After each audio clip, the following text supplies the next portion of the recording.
vibration. Move behind your flesh. They do. Does that metal touch space? A billion years ago, when we came out of the sea of this earth, and we formed a spine for ourselves. Formed a spine for ourselves. And we reared ourselves up upon this land. And we moved unto the land. When we came out of the sea of this earth,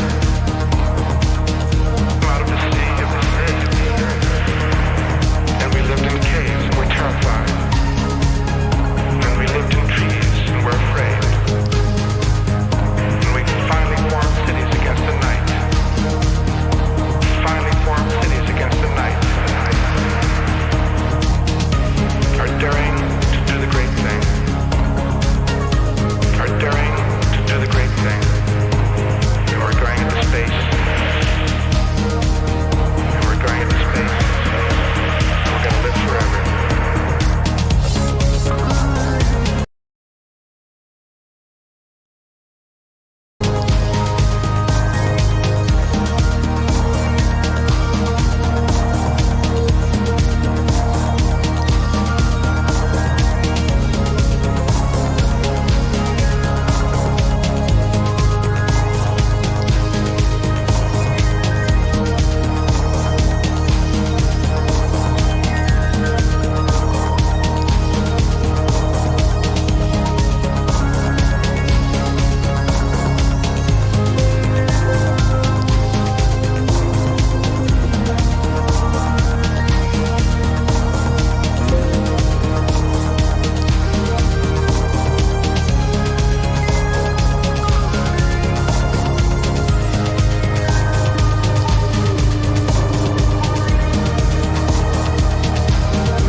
You're watching live coverage of the NASA SpaceX Crew-5 mission as they return to Earth.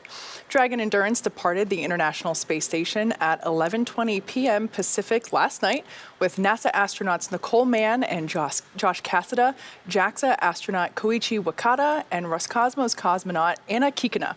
Currently, they're on their way to the targeted splashdown site off the coast of Tampa, Florida. My name is Kate Tice, and I'm the Quality Systems Engineering Manager here at SpaceX. And joining me today from NASA Communications is Leah Cheshire. Thanks, Kate. It's always great to be here, and of course, another exciting day bringing a crew back from the International Space Station. So upon departing the station, Dragon underwent a sequence of departure burns. Since then, the crew had a rest period and has since kicked off preparation.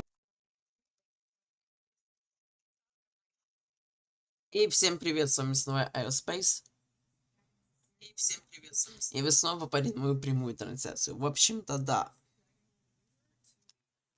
И сейчас мы будем смотреть, короче, возвращение, а именно уже вторую часть этого возвращения, а именно сход с орбиты и приводнение, собственно, космического корабля Crew Dragon миссии Crew-5. В общем-то, да, который...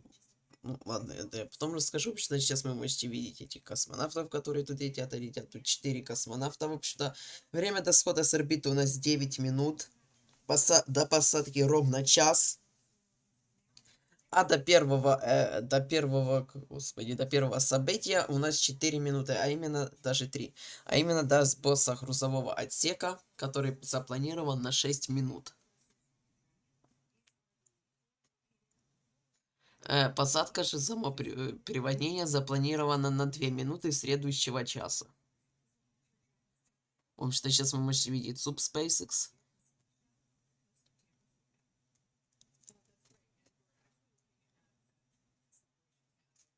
Ну, в общем-то, в субботу 11 марта в 2:20 утра по восточному времени, то есть ладно, я буду говорить в UTC. В 7:20 по утра по UTC Crew Dragon автономно отстыковался от Международной космической станции и выполнив серию маневров, чтобы улететь от космической станции.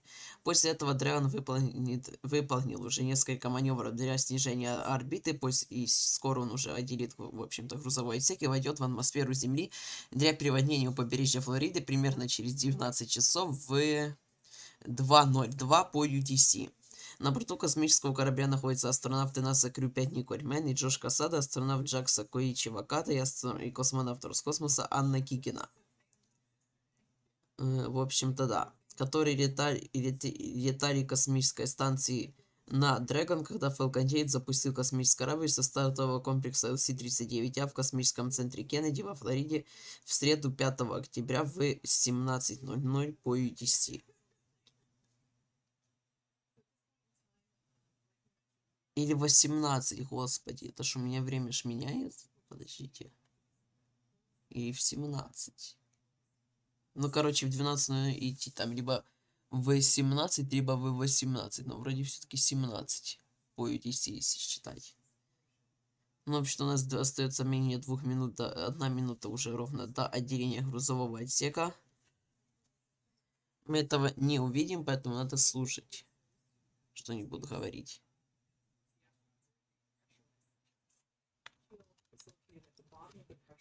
So it's currently being covered up by that trunk, so we'll separate the trunk to expose that heat shield. Another important thing to note is when we do claw separation, we're separating those umbilicals that connect the trunk to the pressurized section or the actual Dragon capsule where the astronauts are. So the solar cells that are wrapped around the trunk, those will of course be detached, and once we dispose of the trunk, Dragon itself will be on internal battery power. Yeah, so pretty exciting. All of this, you know, as you mentioned, Leah, it's been 18 hours of progress.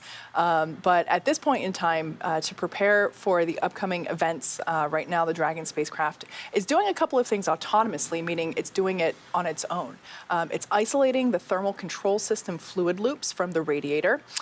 This system is what will help keep the internal temperature of Dragon very comfortable for Nikol, Josh, Koichi, and Anna during that re-entry phase. Dragon is also initiating separation of the claw mechanism. Like I said, that's coming up in about 10 seconds or so. And that will terminate, like Leah just said, that data, the power, and the fluid connections between the capsule and the trunk. So we're standing by to listen for the call out for trunk separation. And I got one update that we are in the proper attitude for that trunk separation. So Awesome. just one more of those checks that we were standing by to hear. Again, we are just in a waiting game until we have that claw and trunk separation. But that Nominal trunk jettison. В общем-то, есть отделение грузового отсека. Отделять грузовой отсек нужно обязательно, поскольку над ним находится тепловой щит. И нужно, чтобы этот тепловой щит, собственно, был в самом низу корабля, поскольку если спускать его вместе с грузовым отсеком, грузовой отсек просто взорвется нахер от перегрева и может, короче, закрутить космический корабль, из-за чего взорвется и сам космический корабль, ну и все умрут, и, в общем-то, всем капец. Странно то, что они выкидывают его на орбите, ну, и в итоге он там будет летать еще фиг знает сколько, ну, не очень долго, там пару дней максимум, я думаю. Прежде тем, как войдет уже в атмосферу Земли, а не с горячие обломки упадут куда-то, как в прошлый раз они упали куда-то. Вообще куда-то на сушу в Австралии, кто-то их даже нашел. Ну, в общем-то, да. Почему они не выкидывают его уже после маневра схода с орбиты? Неужели он настолько тяжелый, блин? Потому что им топлива не хватает, чтобы вместе с ним сойти с орбиты. На нем-то находятся только солнечные панели и плавники. Ну-ка, не плавники, аэродинамические, 4 аэродинамические поверхности, которые,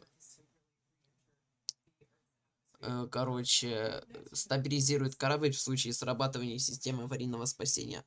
Ну, в общем-то, отстыковка была у нас успешная, в общем-то, да.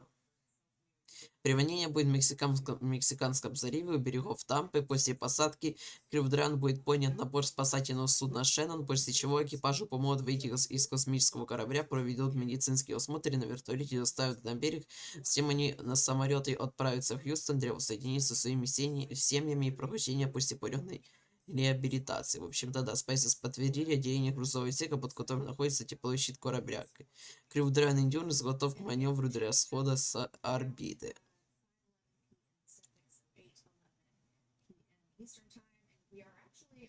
Ну, что оно запланировано на 11 минут, то есть до него остается всего лишь где-то 2 минуты. Потом в 25 минут у нас будет закрытие носового конуса. О, уже, походу, начался или нет еще? И что это было? В 58 минут будет раскрытие вытяжных парашютов, 59 основных парашютов и в 2 минуты следующего часа приводнение само.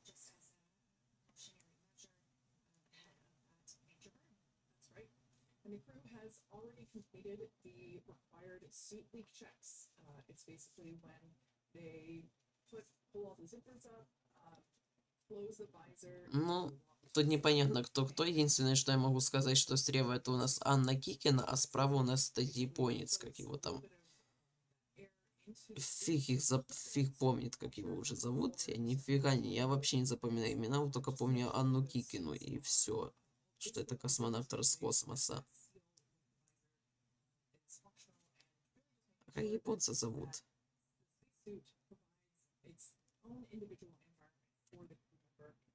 Коичи Ваката, да. А вот кто из них Николь Манн, а кто Джош Кассада, тут уже фиг их поймешь, поскольку они все одинаковые. Эти американцы, ну, именно, ну, короче, неважно. Ну, по крайней мере, японца и русского уж точно можно отличить. Тем более, если японца и русскую. А у двух американцев уже посложнее.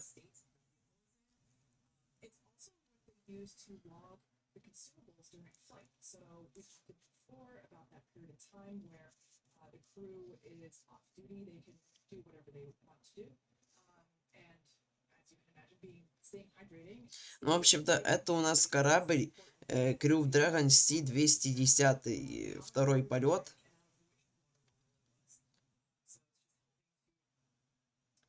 А запускался он на новой ступени Falcon 9 на блок 5, а именно на B-1077. Уже что-то похожее началось на сход с орбиты. В общем-то, он сейчас уже должен был и начаться, в общем-то. Поэтому слушаем. По таймеру до него 20 секунд. 11 минут оно будет, что ли, аж 30, пипец. Долговато, знаете, как-то.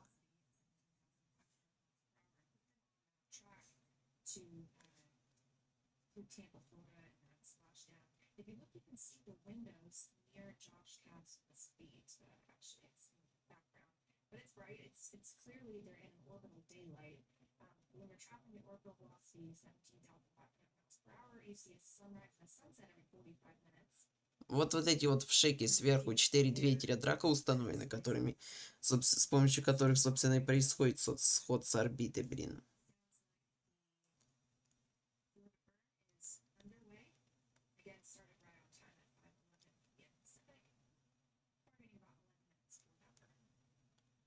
11 минут будет, блин, будет аж зажигание длиться. Ну да, это оно и началось уже.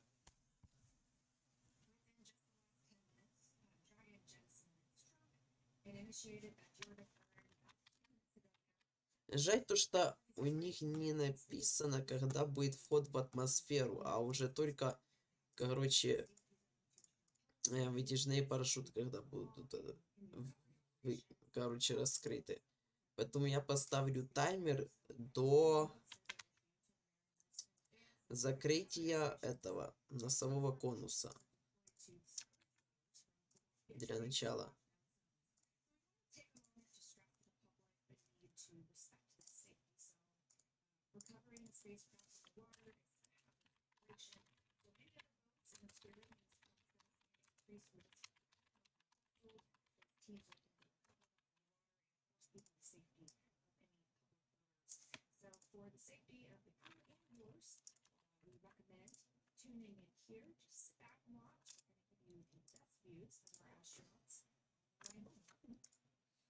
Like I mentioned earlier, this deorbit burn is the last time those forward Draco thrusters will fire.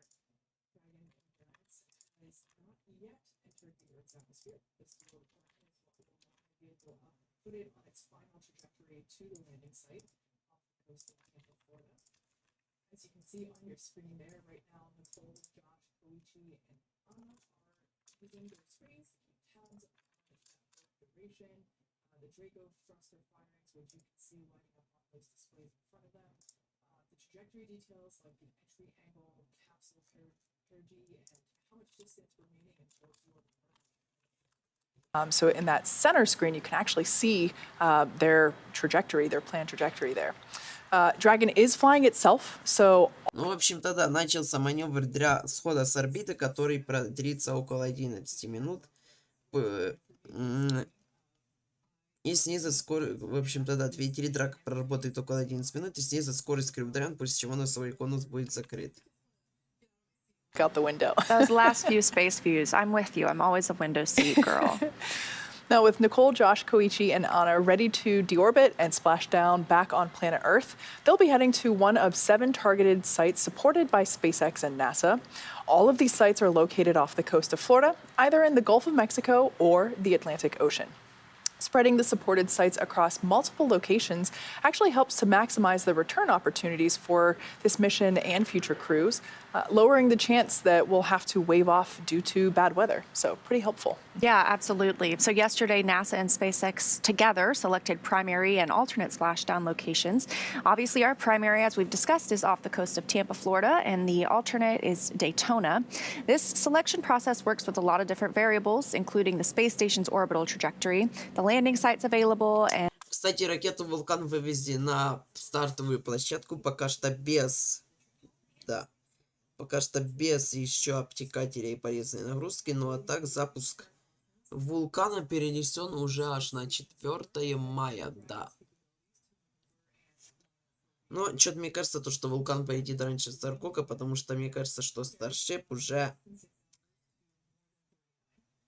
Так, подождите.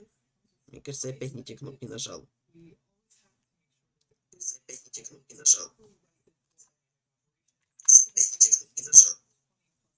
Ну, вроде на те, ну ладно. В общем-то, поскольку B7 сняли с орбитального стартового стола для проведения работ с этим, собственно, самым орбитальным стартовым столом.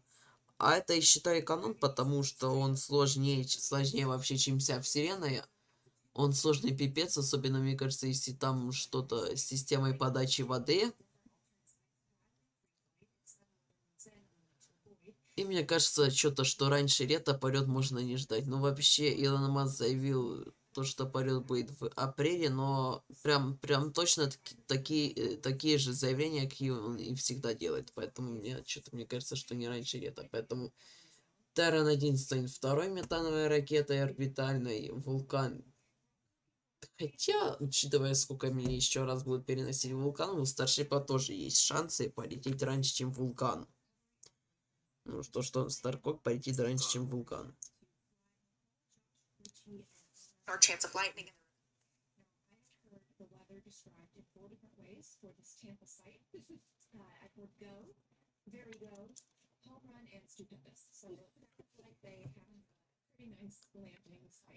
Так, ну, в общем-то, у них там 40 идет таймер, походу, 45 минут, я так понимаю, время до посадки, потом 71 километров в секунду, я так понимаю, это их скорость, высота, это сколько, 421 километр, а нет, дофига. Это если бы они спустились уже до 200 на низкую околоземную орбиту, тогда бы тот грузовой отсек упал бы за пару недель, только он будет падать пару недель минимум. А что дальше написано, там уже ничего совсем не понятно. Почему камера такая ужасная? Я хочу, почитать, что у них там написано.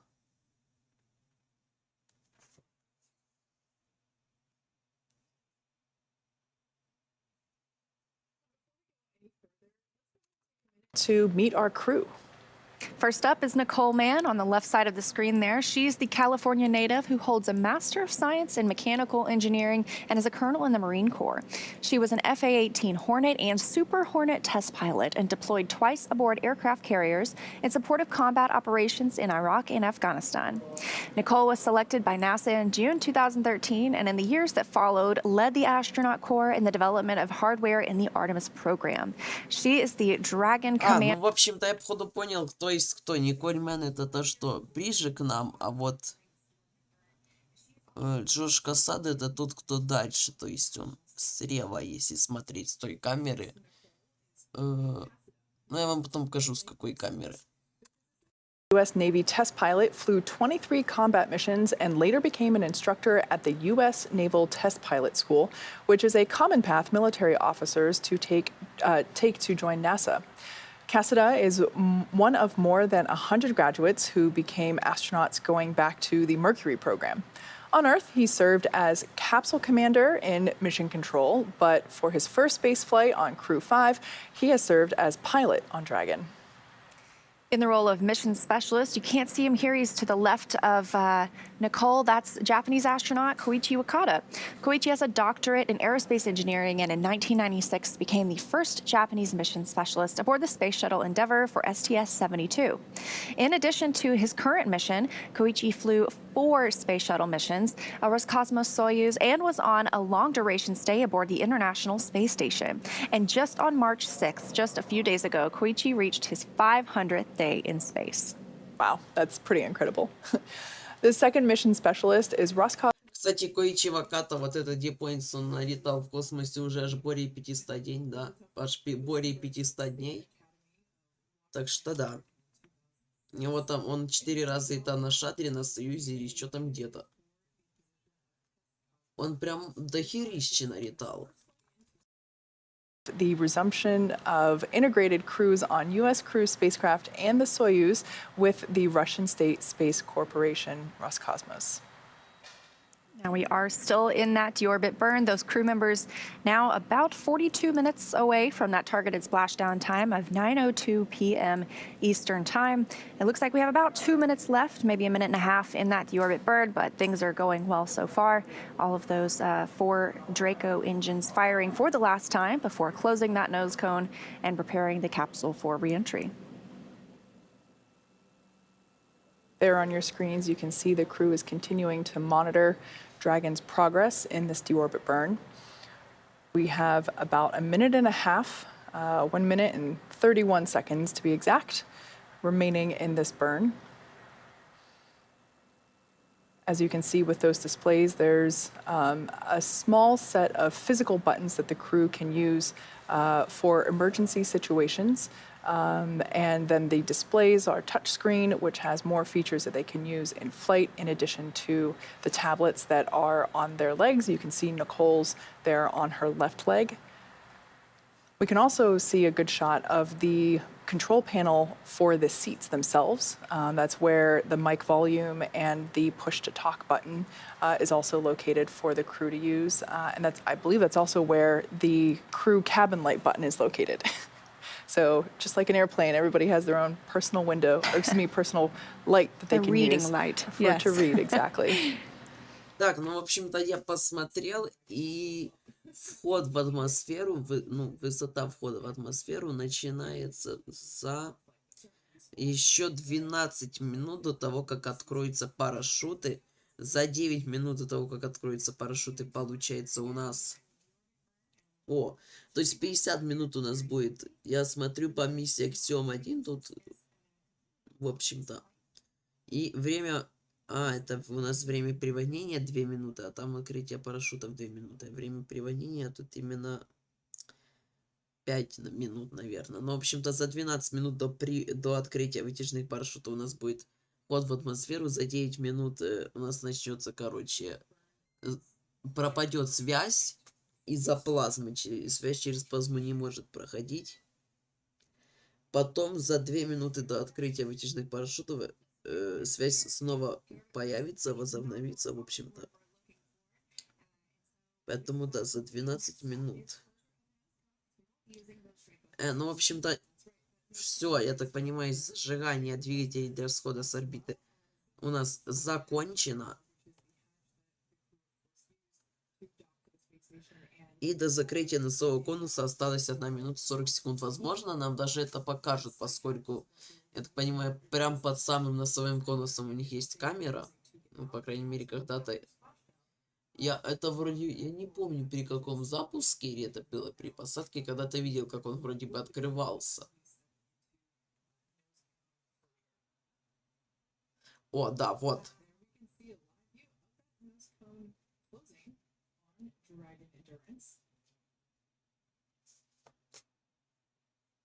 Ну, видимо, чтобы показать отделение грузового отсека, у них камер нету. Ну, в общем-то, да, финальное включение двигателей для входа в атмосферу завершено.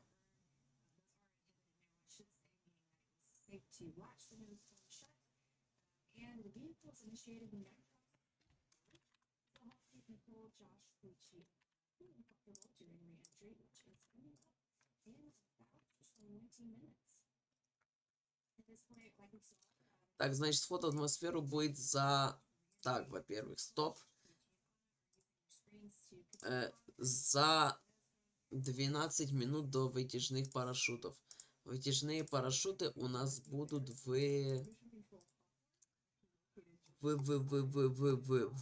Сколько? Где эта информация?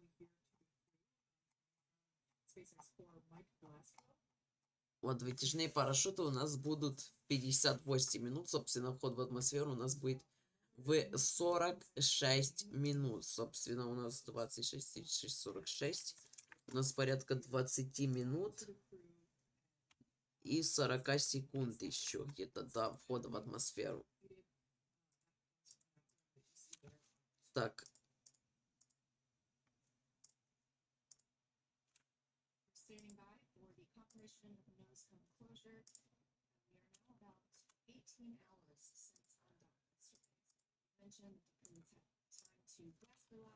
Время до входа в атмосферу.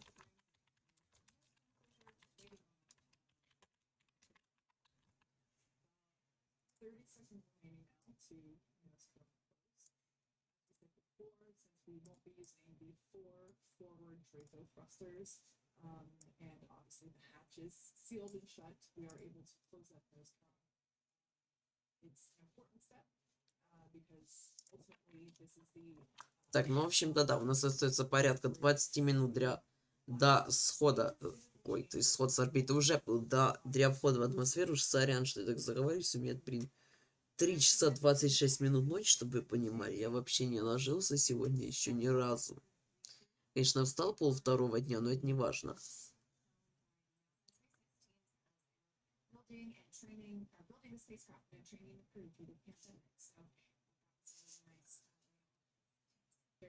Ну, а вообще, то Dragon 2 это класс частично многоразовый космический корабль, разработанный и производимый американским аэрокосмической компанией SpaceX, в первую очередь для полетов на Международную космическую станцию. SpaceX также запустила 2 частные миссии, как Inspiration 4, где они просто 3 дня болтались на орбите, и Axiom 1, где они должны были полететь вроде на МКС на неделю, но в итоге тусовались на почти 2 недели из-за хреновой погоды в месте посадки. Ну, в общем-то, да, есть у него также грузовой вариант, это без двигателей системы аварийного спасения для доставки грузов на МКС. Космический корабль состоит из многоразовой космической капсулы и одноразового грузового отсека. Запускается он, собственно, на Falcon 9 Block 5 и возвращается с помощью приводнения на парашютах. Либо в Атлантическом океане, либо в Мексиканском заливе. Ну, вообще-то, да, стартовая масса у нас 12,5 тонн в момент отстыковки.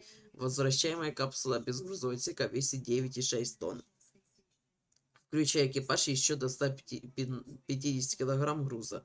Сухая масса 7,7 тонн. Только капсула без грузового отсека. Грузовой же корабль грузовая же версия может поднять 6 тонн на низкую околоземную орбиту, 3307 килограмм на МКС, до 2507 килограммов под давлением, то есть в герметичном грузовом отсеке в самой капсуле, и до 800 килограммов без давления, то есть в грузовом отсеке. То есть, да, до 2507 в капсуле, а до 800 в грузовом отсеке. Хотя капсулу тоже можно назвать, на самом деле, грузовым отсеком в грузовой версии. Возвращать он может до 2507 килограммов под давлением и 800 Ну, возвращать он может только под давлением, поскольку, грузовой отсек же выкидывается, в котором можно выкинуть 800 килограмм груза, который потом сгорит в атмосфере вместе с ним. Ну, кстати, тут написано, что его диаметр 4 метра, но на самом деле его диаметр, такой же, как и у самой Falcon 9, поэтому тут 3,66 метра на самом деле, мне кажется. Высота 8,1 метра, это с грузовым отсеком, и угол боковины 15 градусов. Объем 9,3 кубических метра под давлением, 12,1 кубических метров без давления в грузовом отсеке, 37 метров без давления с удлиненным грузовым отсеком. Это вопрос, это какой, удлиненный грузовой отсек? Его, кто-то видел когда-то?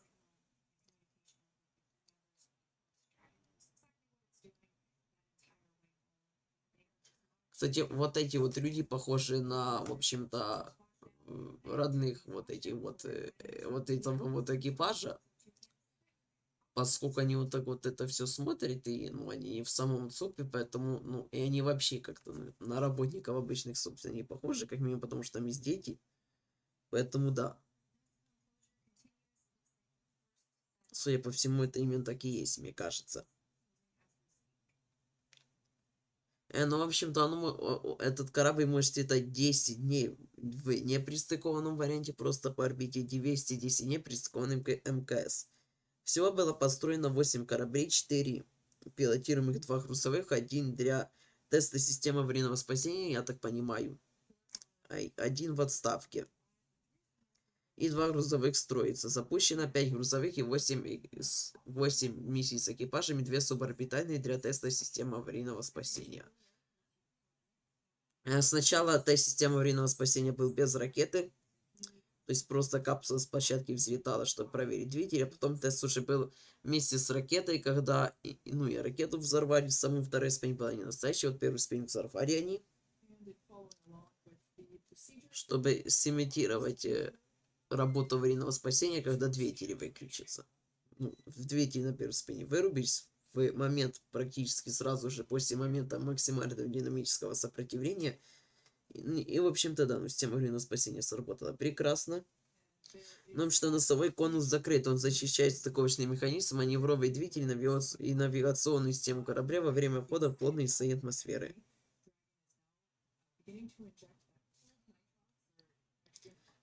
Ну, в общем-то, первый запуск был 2 марта 2019 года. Это испытательный без экипажа, миссия Crew-5 А первый с экипажем запуск был 30 мая 2020 года, когда 2 человека отправились на МКС на 2 месяца в миссии Crew-2.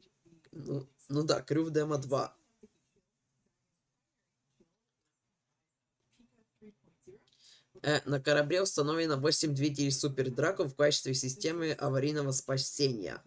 Только на Crew-2, на грузовых драконах такого нету. И 18 двигателей драка для маневра в космосе. Двигатели супердрака, они работают на 4-окиси азота и монометилгидрозин. На том же топливе, как и обычные двигатели драка. Тяга на двигателе супердрака 71 килоньютонов.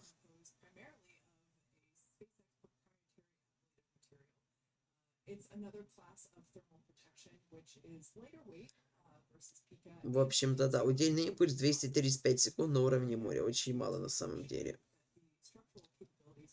Но, в принципе, тут большой удельный импульс и не нужен, учитывая, какое короткое время эти двигатели работают. Всего лишь там 8 секунд где-то. И этого достаточно, поскольку тягу, TVR получается бешеный. То есть, смотри, 71 килоньютон мы берем, умножаем на 8, это 568, 56 тонн тяги, а при пуске он весит 15 тонн, ну почти 4 TVR, на самом деле не так уж и много, но в принципе это, видимо, достаточно, потому что летает он довольно-таки быстро. Но Союз, мне кажется, и этот, который New Shepard, да, быстрее все-таки. Но, видимо, тут прям быстро летать не нужно.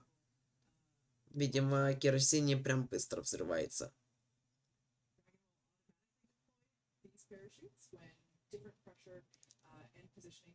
Ну, в общем-то, тяга двигателей драка, которых тут 18 штук, которые сделаны для маневрирования в космосе, 400 ньютонов, а удельный импульс 300 секунд в вакууме. Топливо все весит 2562 килограмма. Двигатели драка работают на том же топливе, что и двигатели супердрака. Собственно, да, это я вам уже говорил.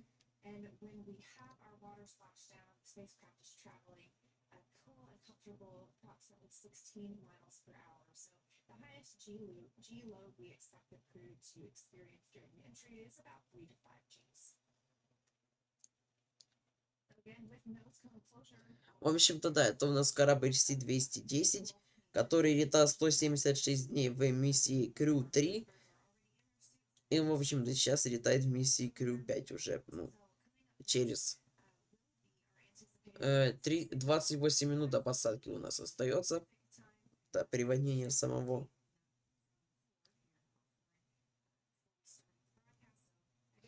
Ну, всего на данный момент есть 12 кораблей. Ну, то есть С-201 уже, он ушел на пенсию.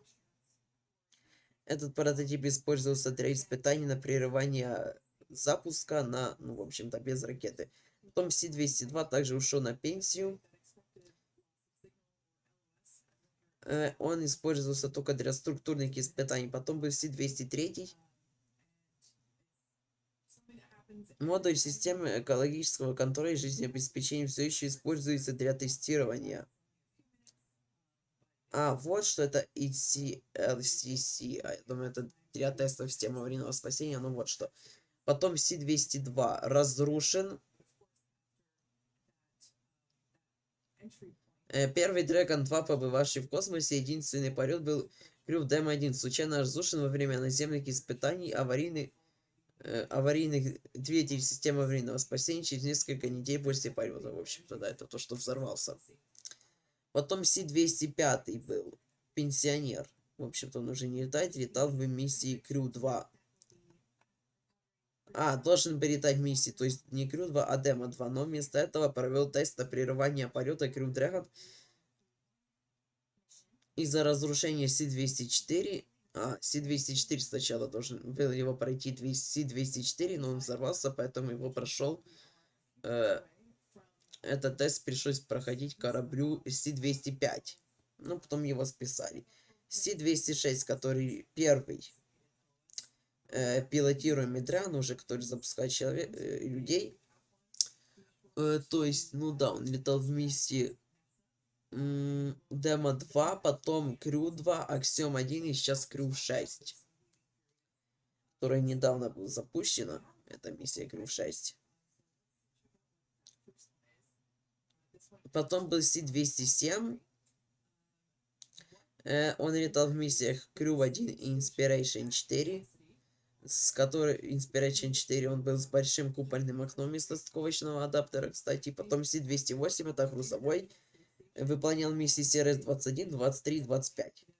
Си-209 также грузовой. Выполнял миссии CRS-22, CRS-24. Си-210 выполнял миссии Crew-3. И, в общем-то, сейчас вот Crew-5. Потом Си-211 грузовой выполнил миссию CRS-26. Потом Си-212 это у нас выполнял миссии Crew-4. И Си-213 это будет последний Crew-Dragon. А какой полетит в миссии CRS-27, которая вот когда там, не помню, 16 вроде часа летит или когда, ну, через пару дней.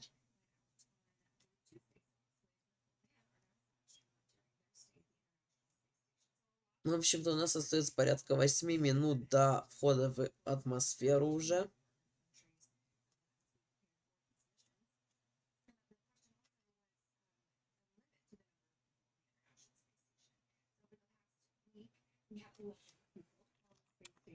It sounds a little cozy, but the space station is also pretty big, and twice it has housed 13 people.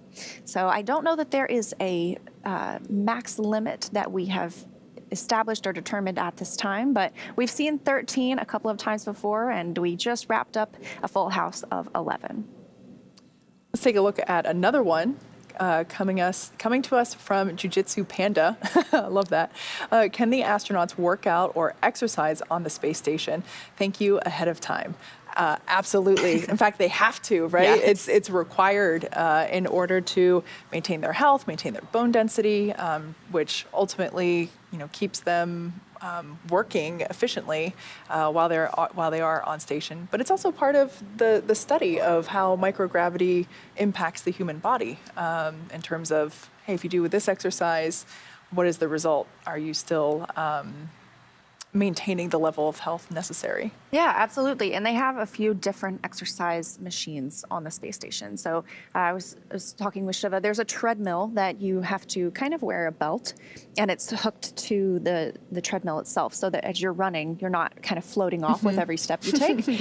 There's also a stationary bike, and then there's also the advanced resistive exercise device. We call it ARED. It can be modified so that you can use it to do arm workouts, leg workouts, anything from bicep curls to squats, even ab workouts. So they've done a great job at providing options up there, and the crew members are assigned to each one. So they don't get to choose a favorite and only get on the treadmill every day. They have to make sure that they're also maintaining their muscle mass and their bone density with a little bit of weightlifting as well.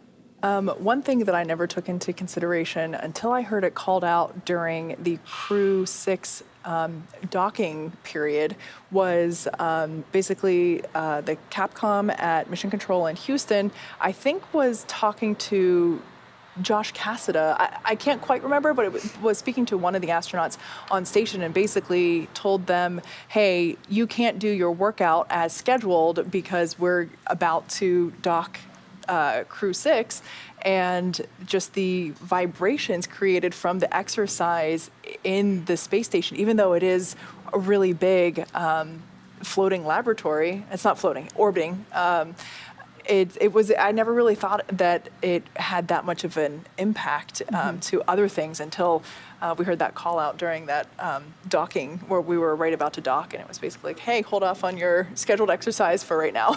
Right. We heard that yesterday as well before undock. So just want to mitigate any of those things that might impart loads on the International Space Station when you're in a dynamic event like a docking or an undocking.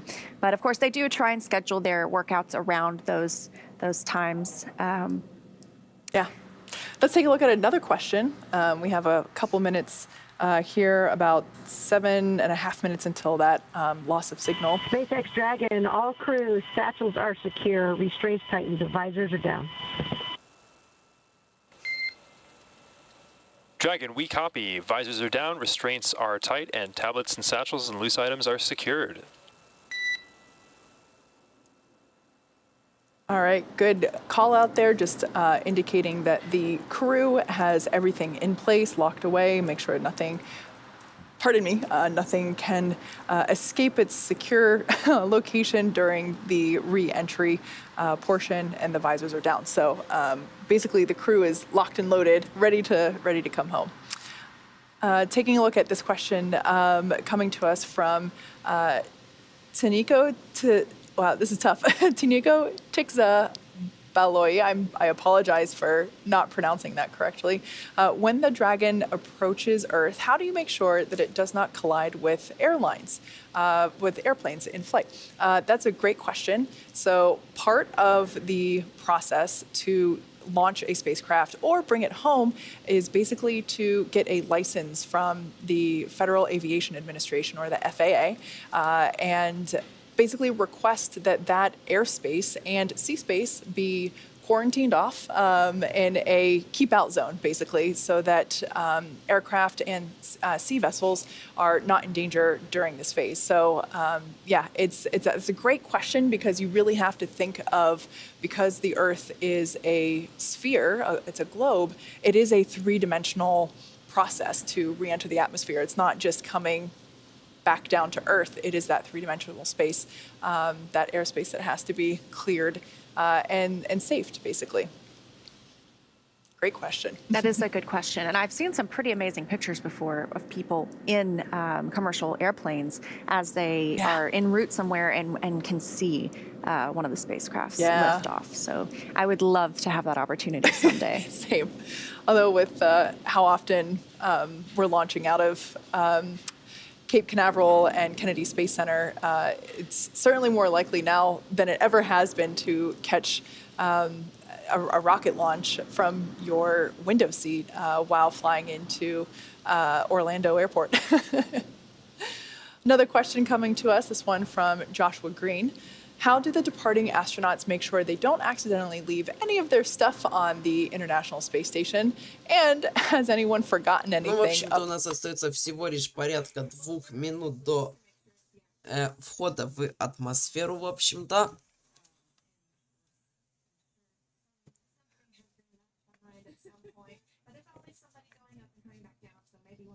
Кстати, да, запуск электрона миссии Stronger Together также был перенесен. И поэтому следующее, что у нас будет, это сегодня в 23:13 по UTC будет у нас запуск протоном Бризем с спутником Олимпка номер 2 с площадки 8124 из Байконура в Казахстане. Это я буду стримить, трансляция у меня уже запланирована. Потом, а вот Stronger Together перенесли на 14 число 22:00 по UTC. Но это у меня получится постримить, поэтому да. Нужно по новой запланировать трансляции, потому что трансляцию запуска Stronger Together я переименовал в трансляцию следующего пуска электрон The Beat Goes On. Потом, а вот к CRS-27 будет 15 марта в 00:30 по UTC. Это я также буду стримить. Потом 16 марта вот электрон The Beat Goes On в 16 марта в 2:45 по UTC.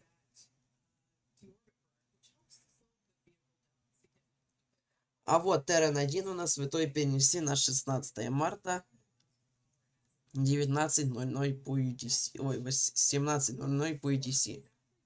То есть стартовое окно сдвинулось на час назад, я так понимаю.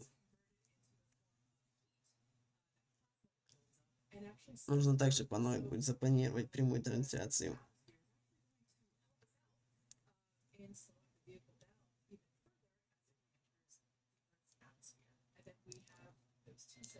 Кстати, на 28 марта запланировано возвращение Союз МС-22 беспилотного. В общем-то, сейчас уже должен был начаться вход в атмосферу.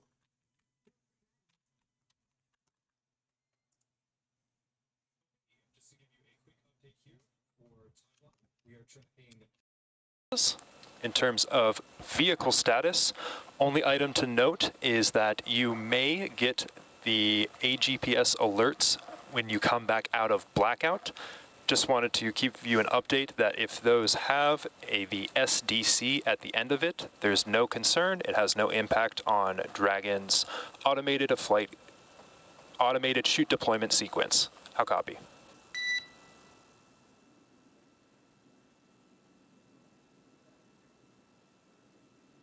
Okay, copy. We may get the APGS alerts if it's got Sierra Delta Charlie. That's no impact. Those are good words. Other than that, the weather's still looking good, and we're looking forward to getting you home shortly. Expected blackout time is in approximately 2 minutes or so. We'll see you on the other side at 0156 Zulu. Copy. See you on the other side. Wow, we got to that anticipated blackout time pretty quickly. So again, that's coming up at about 5:58 p.m. Pacific time, about 5:48 p.m. Pacific time. And Ну, в общем-то, уже примерно через минуту у нас должно начаться что? Господи, потеря сигнала, в общем-то, с кораблем. А я поставил таймер. Время до открытия вытяжных парашютов 11 минут 56 секунд у нас на данный момент.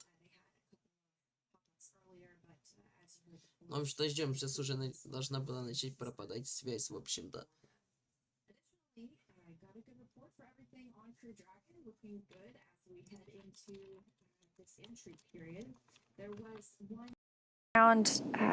Item we were monitoring that the Corps discussed with the crew earlier this evening. The WB-57 will not be available due to a technical issue. Of course, this has no impact on the operations. It isn't necessary for return. Everything continues to go very smoothly. The main purpose that we fly the WB-57 is to collect engineering imagery in addition to what we get from the cameras on the boat. So we will have those cameras on the boat, keeping their eyes out to spot our crew members as soon as they re-enter the Earth's atmosphere. That's right. Now, after Crew Dragon Endurance has re-entered the Earth's atmosphere, a series of parachutes will deploy to slow the crew's descent. First will be the 2 drogue parachutes, followed by the 4 main chutes to guide Dragon to its first contact with Earth since it launched. Dragon will automatically deploy those parachutes when different pressure and positioning sensors on the capsule detect that they are at the right speed and altitude. And we were just talking about these speeds. So the velocity at the drogue deploy point, we've slowed down to 350 miles per hour. Those deploy at about 18,000 feet. That is quite different from the 17,500 miles per hour we were just traveling before the deorbit burn. Yeah. And then the velocity at the time of main parachute deploy is about 119 miles per hour. Those will deploy at about 6,500 feet.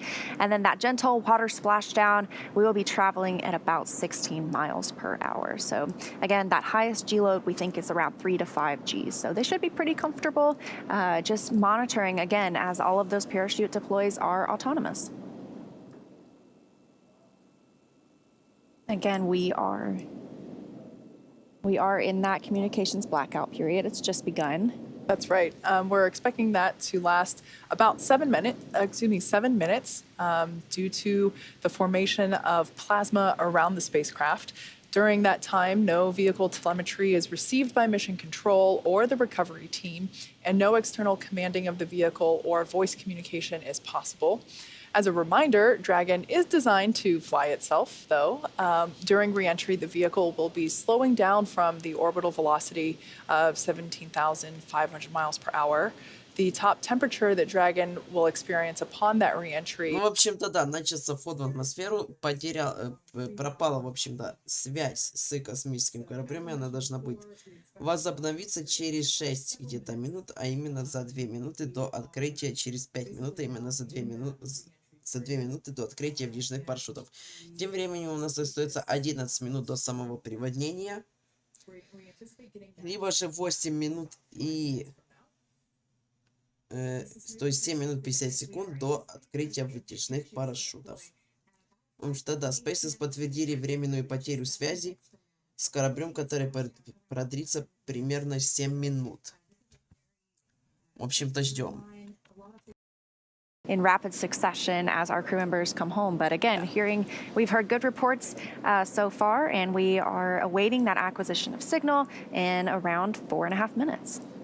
Now, one thing that if we were able to get views inside the Dragon capsule, which, like we said before, because of that plasma buildup, we are unable to get those views. But if you were watching earlier in the webcast, you did see those crew displays, those touchscreen panels that the crew was using to monitor the health of the capsule, the state of what was, the state of command for what the Dragon capsule was actually executing. As of right now, they also now have a little map that shows where they are and how much further they have to go for this reentry. They will be able to follow along with the anticipated deployment of those parachutes.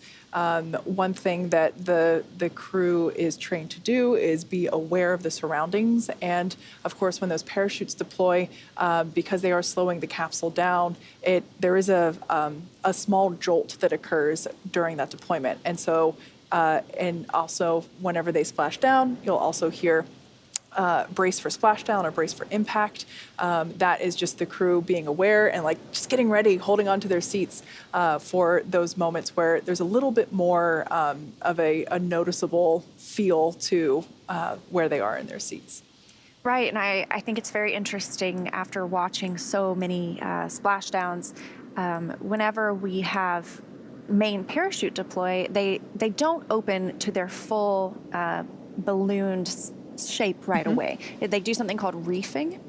So they open up quite slowly, or sometimes it appears that way. That way, that jolt is not, it's not exaggerated any more than it has to be. So they open up slowly and slow the spacecraft down again to about 16 miles per hour. Again, we're in the anticipated loss of signal. There's 2 minutes or about somewhere between 2 and 3.5 minutes remaining. Sometimes it's hard to tell exactly when we'll be able to get that signal back, but in about 3 minutes, we will start hearing. В общем-то, остается порядка 2 минут до того, как вернется связь, и 5 минут до открытия вытяжных парашютов. На самом деле 4 минуты. Сейчас с таймером. Так, надо кое-что исправить.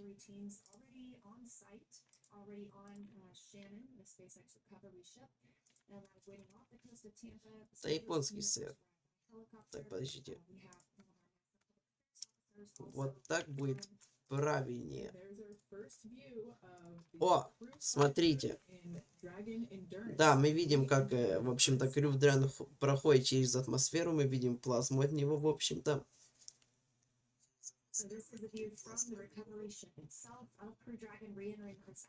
Красота какая. О, чё, да, приводнение аж ночью, блин, будет.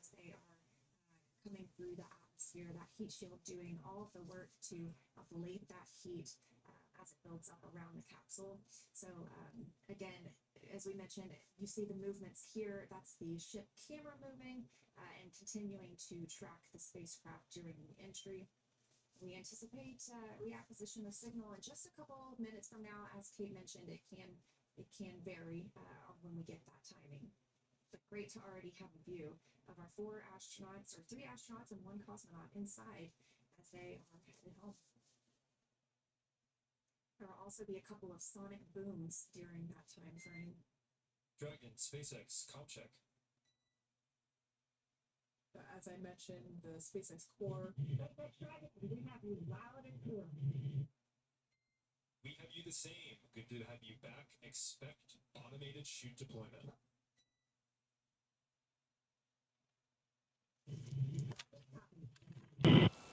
It's incredible to know that the voice we're hearing is coming from that Wow. gorgeous ball of light. And all of the other little points of light you see around it, they appear to be streaking on the camera a little bit. Those are stars. Obviously, that beautiful bright light in the middle, that's Crew Dragon Endurance coming home. Так, ну, в общем-то, потеря связи уже должна была закончиться, но, судя по всему, она нифига не закончилась, поскольку до сих пор мы видим плазму при входе в атмосферу. Ну, уже практически, на самом деле, уже плазма не так много, в принципе. И, может быть, это просто кажется. Может быть, просто они камеру не прибежать уже так сильно. Ну все, да, плазма закончилась, поэтому уже скоро связь должна восстановиться. Да, прошли через верхние слои атмосферы они уже вошли даже, скорее всего, в плотные. А мне нужно, в общем-то, все, таймер можно сносить полностью.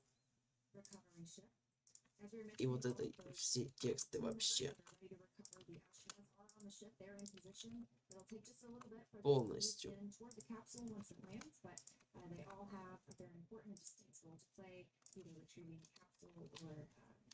Astronauts egress, and they are all Ну, в общем-то, у нас остается меньше минуты до открытия вытяжных парашютов. Порядка 30 секунд у нас всего лишь остается. Камера, блин, конечно, топовая у них, как всегда.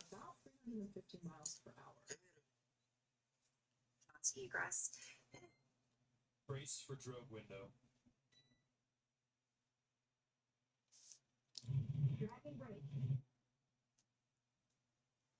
Just a call out there to let the crew know that they are approaching that window where the drogue parachutes will automatically deploy.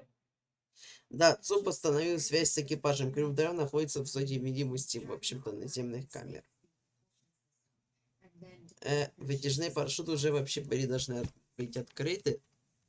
Like we said, we're getting ready for those drogue parachutes to deploy on Dragon. That occurs automatically when it's about 18,000 feet above the ocean surface. And the capsule is going roughly 350 miles per hour. In that view before, there was a difference in, here we can see, it's no longer quite streaking like it was just moments ago, or minutes ago, I should say. Like I said before, it looks like those drogue deploys are now. И есть открытие вытяжных парашютов, и примерно через минуту у нас будет открытие, собственно,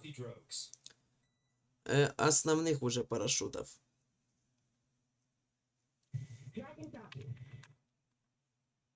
As you can see with that infrared view, we have 2 healthy drogue parachutes on Dragon. О, у нас есть камера самого Драгона. Даже. Those will remain attached to the spacecraft until they help deploy the main parachutes, coming up in just a few moments. Again, these views coming to us from the recovery ship standing. Ну, в общем-то, вытяжные парашюты открываются на высоте примерно 5,5 километров. К этому моменту скорость корабля составляет 560 километров в час. А открытие основных вытяжных парашютов до 103, а вот 4 основные парашюты будут открыты. Это уже они, походу. Да, есть открытие 4 основных парашютов. Они открываются на высоте примерно 1,8 километров. О, 1000 метров высота. 2 минуты остается до приводнения. 2 минуты остается. At this point in time, the capsule is going about 119, or was going about 119 miles per hour when those were deployed, and they also deployed about 6,500 feet. So these main parachutes will help slow the vehicle down even further to about 800 meters. Ой, что они как-то вообще неравномерно открыты. Ну, в принципе, без разницы. На самом деле, поскольку главное, чтобы они просто не запутались, так без разницы. Все равно поверхность одинаковая, в общем-то. Но, в общем-то, да, есть успешное раскрытие 4 основных маршрутов на высоте 1,8 километров. Они снизят скорость корабля, достигающую в данный момент 190 км в час. Copy 600. 600 метров и 100 минут до посадки, то есть до приводнения.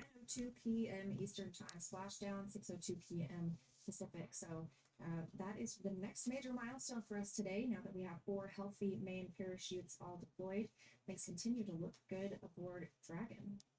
That's right. We're about a little less than a minute and a half away from the crew splashing down.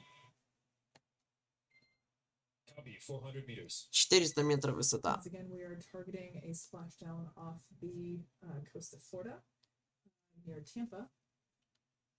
This is what we would consider a Gulf landing.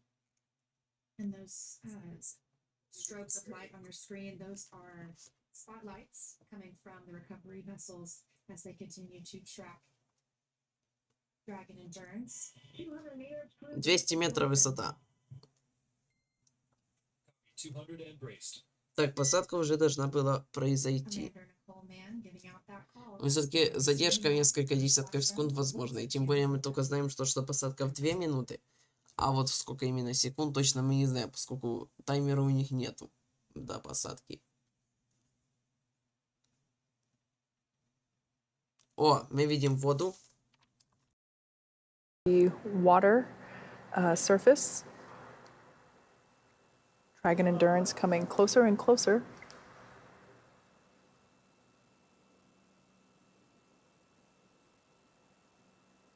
And as you just saw, splashdown of Crew-5. 157 days in space. SpaceX Dragon splashdown names have been released.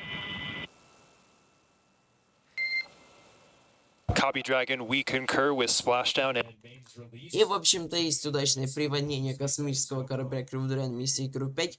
157 дней в космосе они в итоге пробыли. Visual confirmation for splashdown.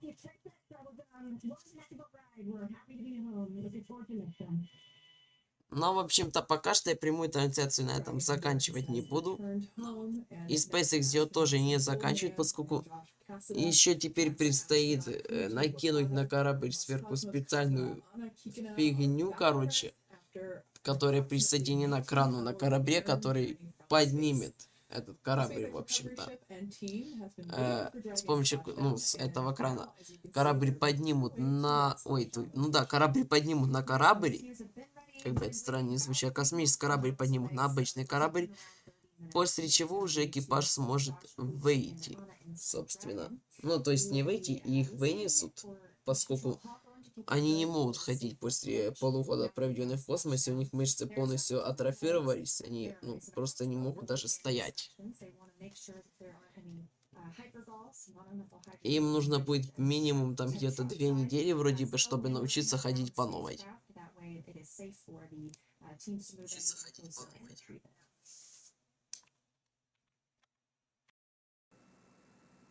Yeah, the crew will basically approach the capsule and they use what's basically a sniffing device, a device that can detect those levels. В общем-то, Crew-5 Endurance совершил мягкую посадку в Мексиканском заливе недалеко от Тампы, штат Флорида. Члены экипажа миссии Crew-5 Николь Манн, Джош Кассада, Анна Кикина и Коичи Ваката вернулись на Землю после 157 дней, проведенных в космосе. copy that, Dragon. We concur and are happy to report that the recovery personnel have also confirmed stable 1. Awesome, thank you.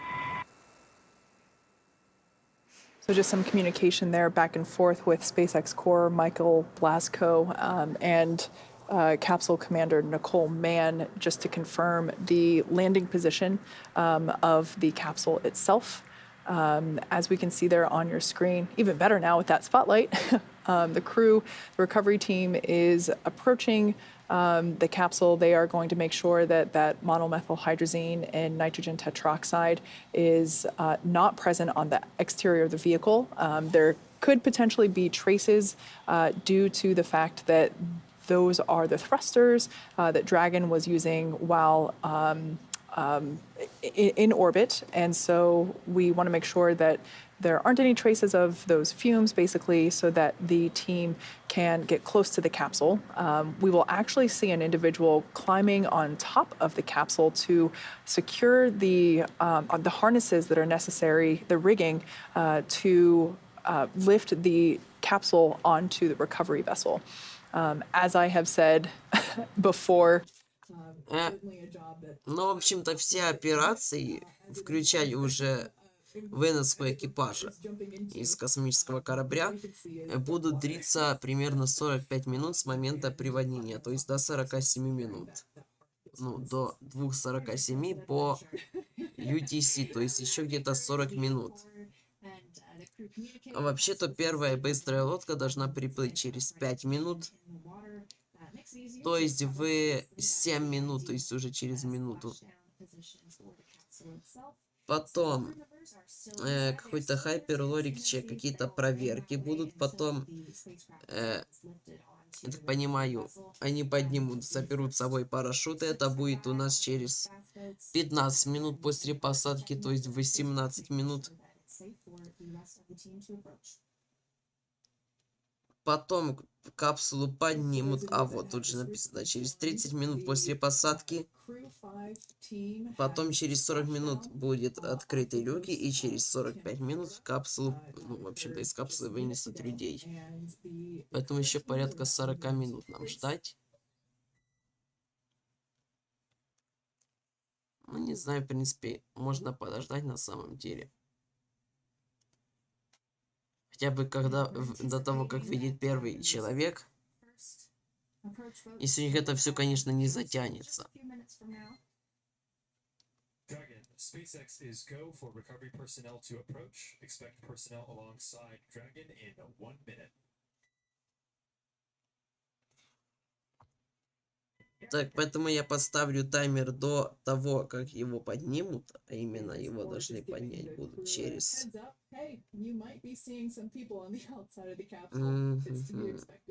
Я не знаю, нет, тут смысла ставить таймер, мне кажется, нету на самом деле. That's right. 157 days in space. Now complete as Dragon Endurance with the Crew-5 crew. Now safely back on Earth.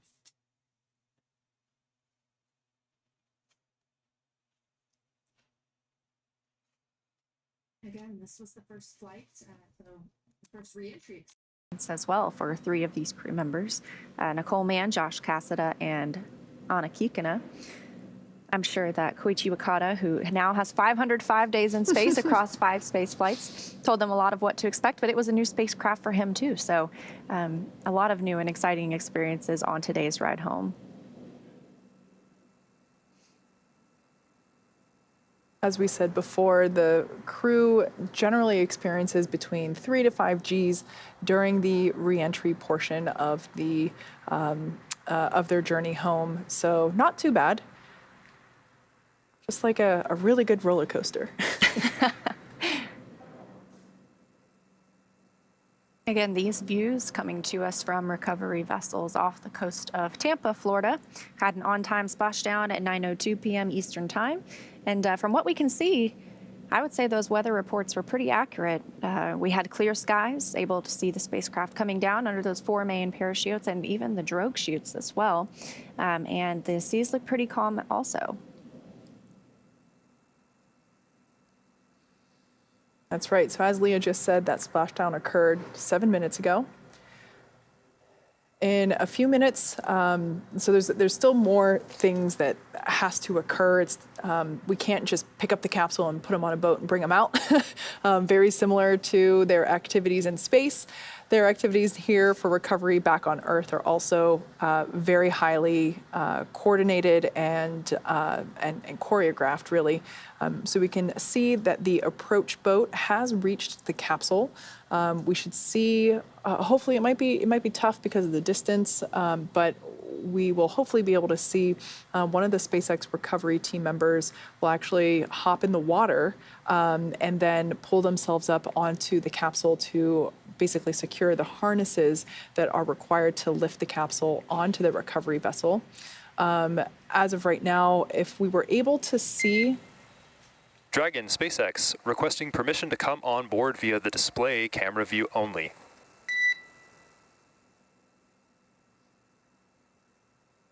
SpaceX Dragon, you are welcome on board. All right, so just... We copy. SpaceX Mission Control, basically just making sure it's okay for us to turn those interior cameras on. So we should get a view, the one that we saw before that sits between pilot Josh Kassa and Commander Nikol Mann, so we can see the screens that they're looking at. But as we were saying, the recovery team is circling the vessel, just making sure that there are no hypergol fumes there that are present. There's also another team circling and gathering the parachutes from the water to try and recover those as well. Once we hear the call out that there are no hypergols present, the recovery team will be able to take off their respirators. So if we were able to see them, they would have personal protective equipment on, those breather masks basically to make sure that they're breathing clean air to ensure that, and they will do that until that they are sure that there are no hypergol fumes present. Of course, during this time, oh, look, here we are. That's our Crew-5 astronauts now back on Earth. Again, on the left, you can just see the top of her helmet visor. That's Commander Nikol Mann, NASA astronaut. And on the right, NASA's Josh Kassa, the pilot for the mission. SpaceX is back on board with the display camera only.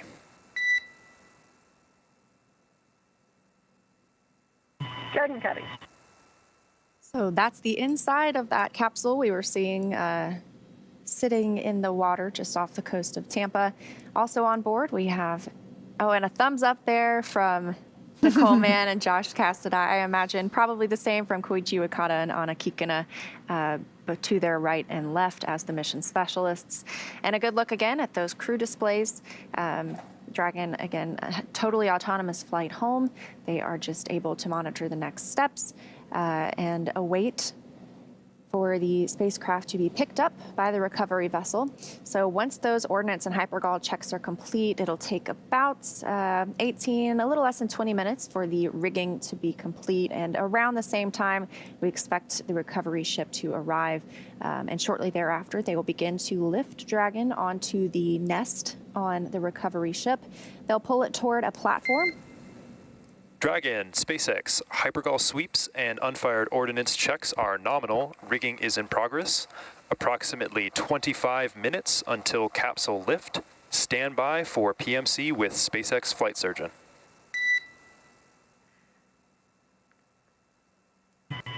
Dragon, please.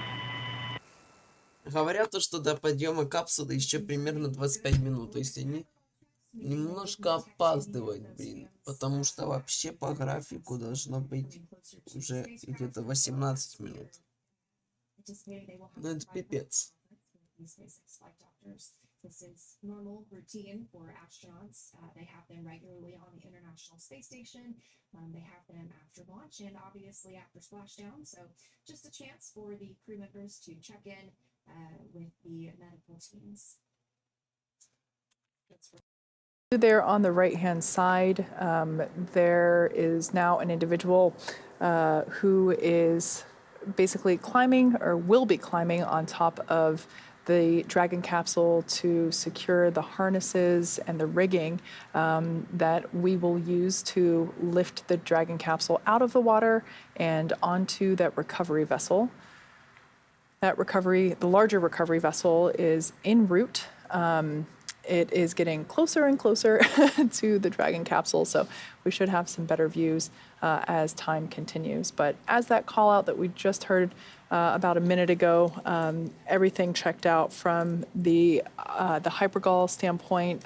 None were lingering, and so the recovery team, is okay to take off those respirators that they were using for safety purposes and proceed with the nominal rigging procedures.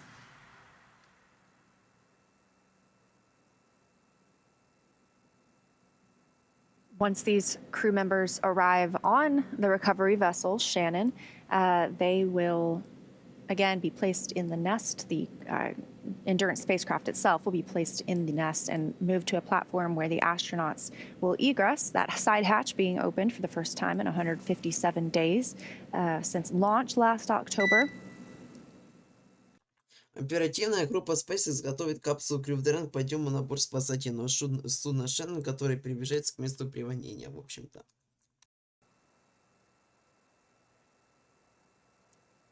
Might have been a false alarm. False Quindar. So the astronauts will egress, and as with every space flight that we see, whether they are flying, from here in America on Dragon, or if they are in a Soyuz spacecraft, all astronauts and cosmonauts receive medical checkouts after they land. Again, this is our totally normal procedure. Just an opportunity for them to get checked out. It is quite an environment change coming back from 157 days in microgravity back to 1G here on Earth. That's absolutely right.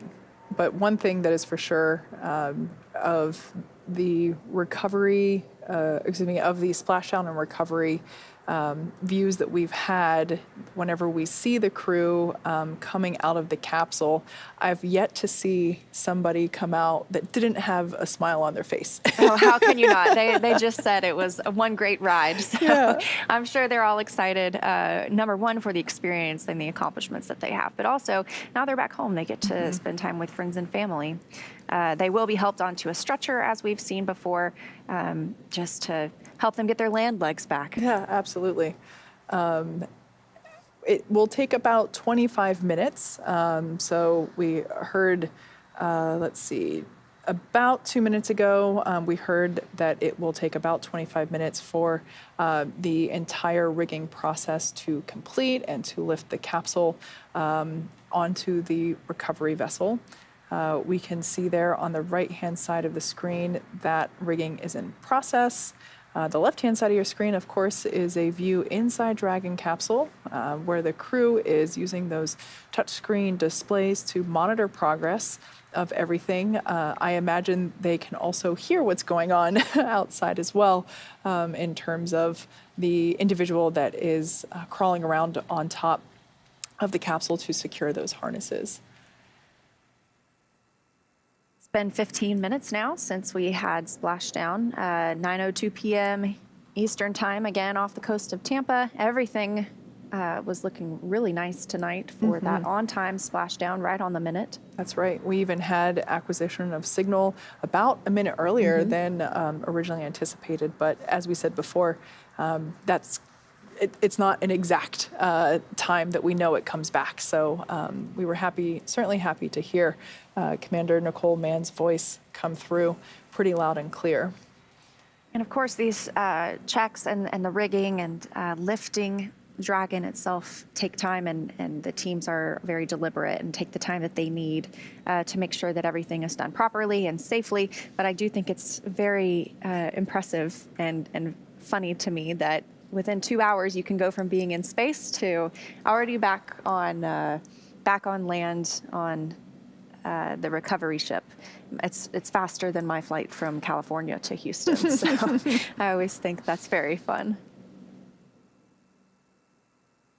Speaking of timelines, it's also been pretty incredible to see the continuous improvement of the recovery process itself. So thinking back to the Demo 1, Demo 2 missions, where really that process of lifting the capsule out of the water, I forget how long it took the first time we officially did it. I think it was about an hour and a half, and it's really well streamlined at this point in time. You know, this is the fifth operational mission to the International Space Station. Of course, we launched Crew-6, but they're still up there.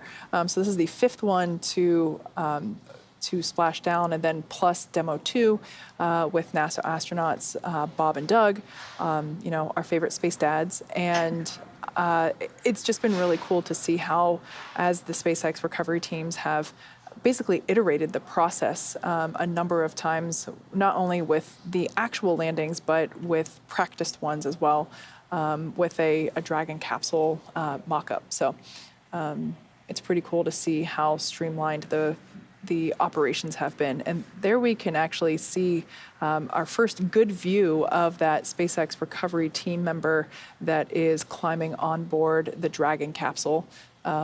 This is exactly what they have to do in order to place the harnesses and the rigging and secure them. That equipment, of course, is critical to the lifting operation where we lift the Dragon capsule out of the water and place it onto the recovery vessel. So we'll be able to see this individual move around almost in a spider monkey-like fashion with just such skill, which is incredible when you think about the fact that you know, they had to get in the water first and swim up to the capsule, and so their wetsuit is wet. The parts of the capsule itself are also wet. So it's not an easy job, and they undergo significant amounts of training in order to perform this job not only correctly but safely as well.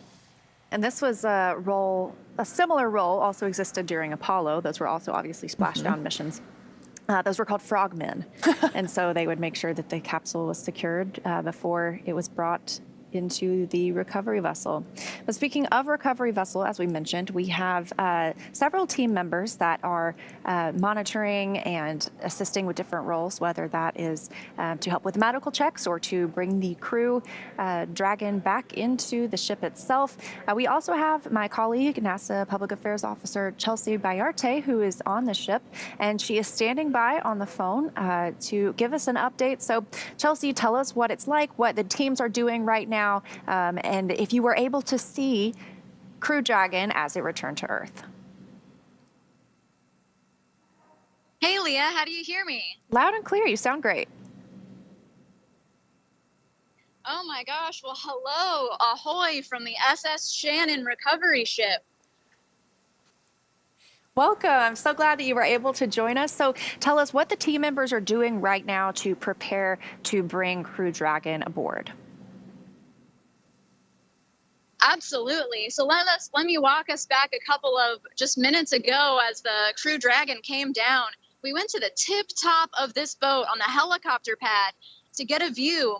The boat lights turned completely off. You could see every star in the sky. That's how dark it was.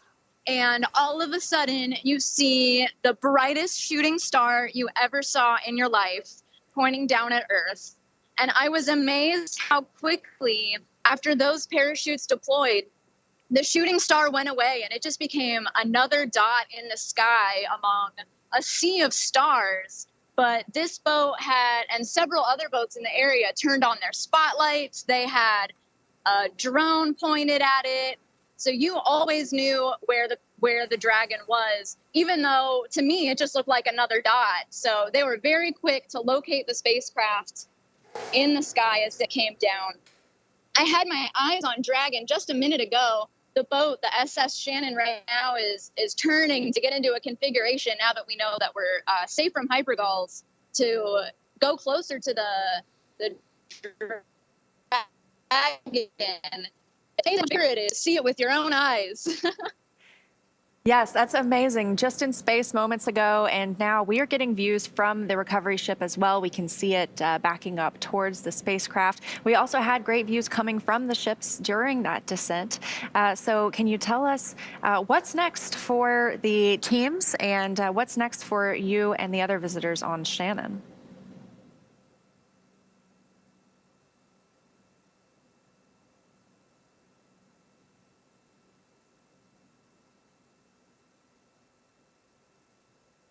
Well, we may have lost communication with Chelsea, but what an experience to be able to be there and see it. I'm very fortunate enough to have shared that experience. I was going to say, I think I recall whenever you were the person on the phone. Yes, it was absolutely incredible. She's right. It's like a shooting star, and great to hear, that things have been going well on the ship so far. As she mentioned, we were seeing those. It looked like strobe lights almost, but those were the spotlights tracking Crew Dragon as it continued its descent. So yes, they had great coverage of that the entire time. So we have a great view here of Dragon Endurance there with the Crew-5 crew still in their seats, strapped in, kind of like that part of the roller coaster after it ends. You still have to stay in your chair until the attendants give you the okay and lift the bar that keeps you in. So yeah, we can see that recovery team in the water. If you look closely, you can see some of those harnesses hanging there in front of the side hatch. We can see the recovery team members on Shannon there near the nest, that they're also preparing that landing area. So the part of the ship that arches above where those crew members are standing, that will actually actuate outward, and that will be the part that lifts the Dragon capsule out of the water, and it will basically bring it right over where that nest is, and the Dragon capsule will be set down on that nest, and then that nest will then be pulled forward.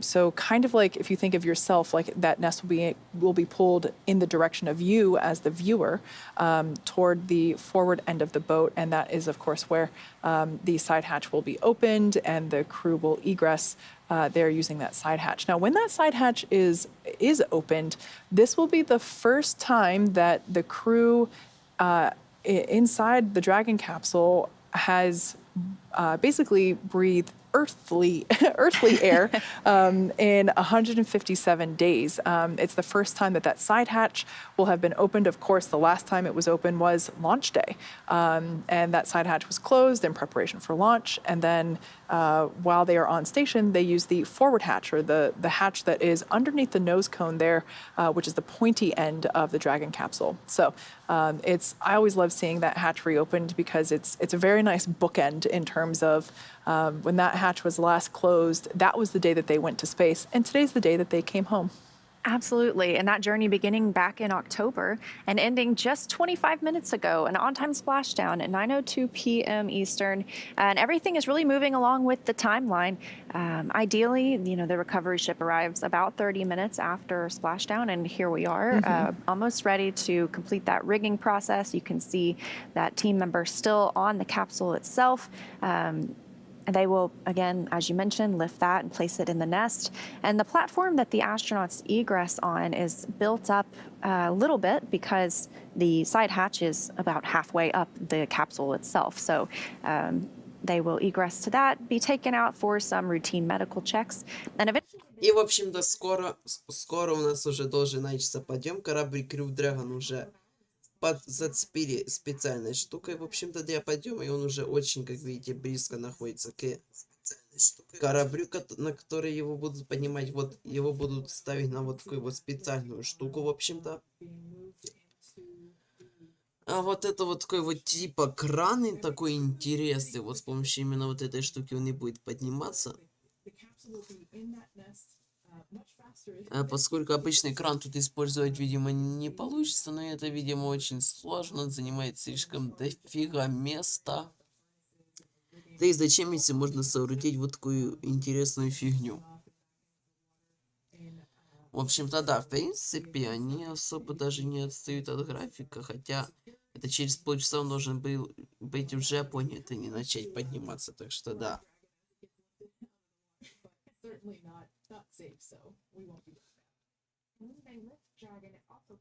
Я просто уже спать хочу, так что пипец на самом деле.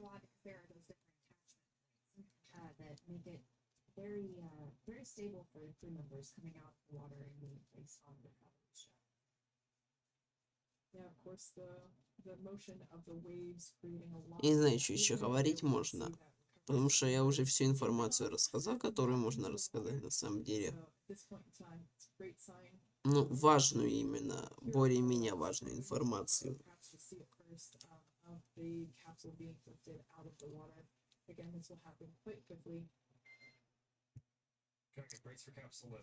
Я не знаю, прямая трансляция длится уже 1,5 часа. О, да, начался подъем, в общем-то, да, уже капсула поднимается из воды. Уже капсула полностью поднята из воды. Потому что вы можете видеть теперь, наконец-то, увидеть тепловой щит, собственно, который выдерживал температуру около 2000 градусов при входе в атмосферу. А, да, они вообще не отстают, он был поднят ровно. Через полчаса полностью, поднят через полчаса. После приводнения. В принципе, да, тут сам подъем занимает там, блин, 1,5-2 минуты всего. В общем-то, вода, как всегда, попала вот сюда. Вот тут у нас находится 4 основных парашюта. А вот тут вот где-то находится 3 вытяжных парашюта. Вот тут, вроде бы как. Это все закрывается, потом эти защитные панели сбрасываются, и оттуда уже парашюты, в общем-то, вытягиваются. Ну, обгоревший он довольно-таки сильно, в принципе. Да. Хоть и, но если сравнивать, допустим, со ступенями, первыми ступенями Falcon 9, то там их вообще не чистят в озере. Не чистят и не красят. Поэтому чем больше раз ступень налетала, тем более она черная. Но вот корабли они чистят и красят перед каждым запуском. Поэтому да. Тут не видно то, что она отлетала 4 раза уже. А, это 2, это Crew-5 4 раза. Но все равно, вот когда Crew-6 полетит, на нем не будет видно то, что это уже его 4-й полет. Будет казаться также то, что он то, что он пролетал всего 1 раз. Ну, как и на этом кажется, то, что он пролетал, летал всего 1 раз, но на самом деле не то 2 раза. Ну, что у нас примерно еще где-то через 10 минут будет уже, в общем-то, это, господи, открытие люков. В общем-то, сейчас его повезут к этой, как они это называют, ингресс-платформ, к специальной платформе, в общем-то, которая ровно на высоте вот этого вот люка, который открывается, из которого, собственно, и будут вытаскивать экипаж, и через который он заходил на стартовой площадке перед запуском. А вот для стыковки используется уже люк, который наверху в стыковочном узле. Потому что вот наверху, а для выхода вот этот, на Земле.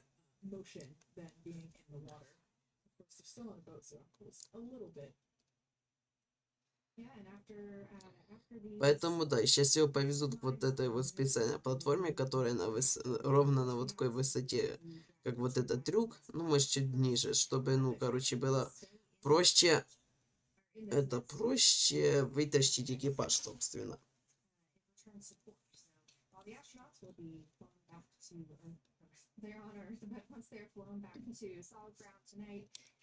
Let's take a little bit of a journey for the spacecraft itself to make it back to port, and it's going to remain in that nest the entire time.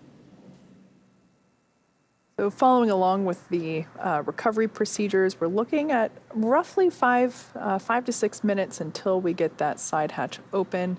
Once again, assuming that all the checkouts, of course, the capsule, the Dragon capsule itself, is equalizing the pressure inside to match the pressure outside as well. And ultimately, the crew is just continuing to monitor the progress. They're using those screens in front of them, but they remain comfortable in their seats. We continue to flow that nitrox air through the suits in order to keep them comfortable. Of course, I always like to say that that air is the same stuff that scuba divers use to, in their breathing equipment. So that cooled air is certainly an additional piece of comfort for the crew during this process, because as we said before, right now there's nothing for them to do but patiently wait for the translation of the Dragon capsule into that more forward position, as Leah was talking about, where we will be able to open the side hatch. And again, obviously, we've got Dragon Endurance on the left and that view on the right coming from inside the spacecraft itself. Our 4 Crew-5 members, as you mentioned, patiently waiting. No action on their part, just continuing to... В общем-то, Крю вдрянь извлекли из воды и погрузили на борт судна Шеннон. Вскоре команда SpaceX начнет подготовку к открытию люка, который включает выравнивание давления и дополнительные проверки на наличие в воздухе токсичных паров топлива. Вот это вот самое главное, потому что если они найдут пары топлива, оно ядовитое, это топливо, то это все может затянуться более чем на час. Надеемся, что такого не будет. Standing by for the capsule for that forward translation to the egress platform, which is where we will be able to open Dragon's side hatch and ultimately allow the crew to egress. And as we've mentioned tonight, the crew will board a helicopter that lands on that helipad where Chelsea was talking about watching splashdown from. They will be transported back to shore tonight. Additionally, along with them, there will be a couple of more helicopters that take off and take some of the additional visiting personnel, including Chelsea, who gave us the report from the boat. And not only people, but they're also taking some time-critical science, some samples from the astronauts themselves. They'll return those extremely quickly to the scientists on Earth. And there we can see that Dragon Endurance is now making its way to the... Так, в общем-то, корабль начал движение к вот этой вот платформе, в общем-то. Да.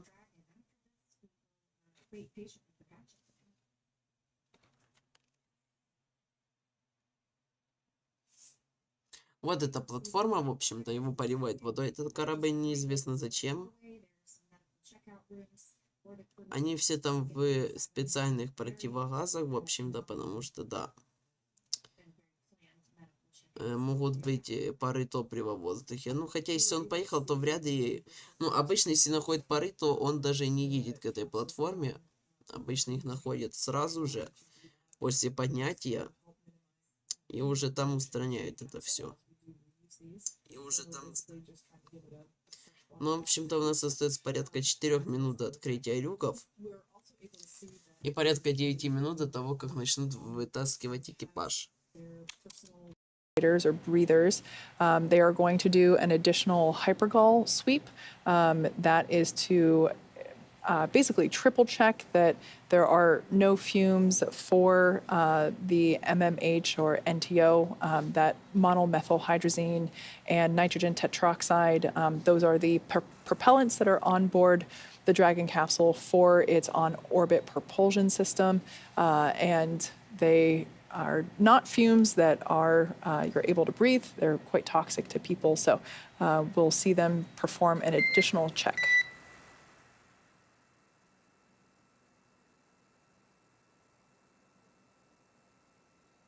So once we do open the hatch, the first smiling face that Nicole, Josh, Koichi, and Anna will see will be a SpaceX medical doctor, just to check on them, see if they are ready for egress.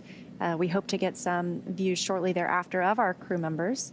And here is a great view of the hatch itself. Again, next major milestone will be for hatch open. Absolutely. So as we mentioned before, while Dragon's top hatch is what is used to connect to the space station, or the forward hatch, the astronauts are going to egress from that hatch right there. That's the side hatch. And before opening the hatch, the spacecraft's cabin pressure is equalized with the outside environment. Then once that side hatch is opened, that will be That will be the crew's first breath of fresh earthly air since boarding Dragon at the start of their mission back in October. Now, right here, you can see SpaceX crew members. We also have some NASA crew members on the spacecraft itself, or on the recovery ship itself. They are on the spacecraft too. But letting the SpaceX teams take care of preparing Dragon for hatch open. And once that happens, it's important to note again, Nicole, Josh, Koichi, and Anna will be getting that assistance from the recovery teams when they're exiting the capsule. It is the same process for any returning long-duration crew members, because returning to a gravity environment can challenge our vestibular system. That's responsible for maintaining our balance and motion. And of course, safety is always the #1 priority with this operation. So you'll see Nicole, Josh, Koichi, and Anna helped out of the capsule, assisted a few feet to the medical quarters aboard the boat. And if you've ever watched crews return on a Soyuz, or even previously with Dragon, this is the same process as when they are carried from the capsule to waiting chairs. And then in the case of a Soyuz, there's a waiting medical tent.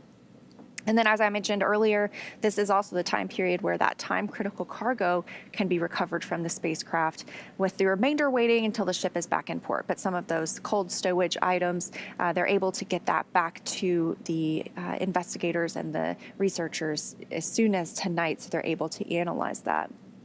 And then once the ship and the capsule return, the recovery team will perform some additional inspections before loading Dragon onto a flatbed truck at the SpaceX facility in Cape Canaveral for post-processing and, of course, potential future reflight. So we're about 5 or 6 minutes away from crew egress. We can see that the personal protective equipment. Dragon, stand by for a side hatch opening in approximately the next 60 seconds. We're looking at Rick right now. В общем-то, говорят то, что, в общем-то, да, началось открытие люка. Ровно по графику, ровно через 40 минут после приводнения. И, в общем-то, через 5 минут уже начнут доставать экипаж. Через 5 минут. В общем-то, да, есть открытие этого бокового люка. Ну да, эта платформа, она прям ровно на высоте вот этого люка. Еще они ставят туда какую-то фигню, непонятно какую.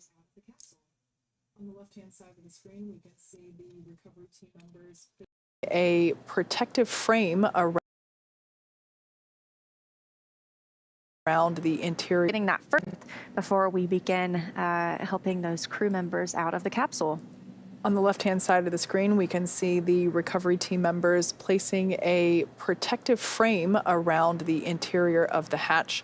As I mentioned before, of course, we reuse our Dragon capsules, and so really to preserve the integrity of that hatch, which of course is important, we put some protective framing around there to help make sure that there is no damage incurred to the side hatch as the crew members are exiting or egressing from the capsule.